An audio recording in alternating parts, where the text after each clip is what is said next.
Sementara itu, polisi langsung menyelidiki kasus tembak diri yang dilakukan mantan Kepala BPN Denpasar Tri Nugraha di Gedung Kejati Bali Senin malam. Polisi juga sudah mengamankan senjata yang digunakan Tri Nugraha dalam tindakannya.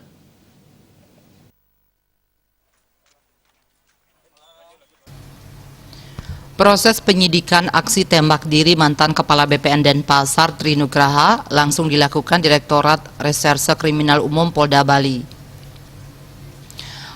Olah tempat kejadian perkara di kamar mandi lantai 2 Gedung Kejati Bali dilakukan oleh tim Lab4 Mabes Polri Denpasar bersama tim Inafis Polresta Denpasar. Sejumlah barang bukti juga diamankan dari lokasi kejadian, termasuk diantaranya senjata yang digunakan Tri Nugraha menembak dada kirinya. Petugas akan mendalami jenis senjata dan bagaimana senjata bisa digunakan di dalam Gedung Kejati Bali saat korban akan dibawa ke lapas Kerobokan untuk menjalani penahanan.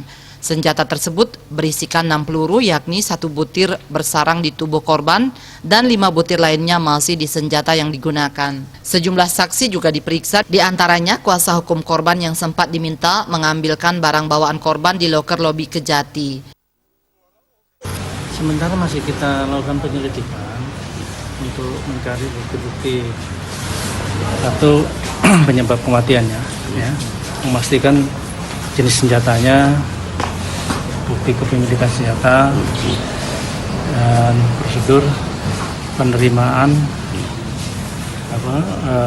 kok bisa senjata masuk gitu ya.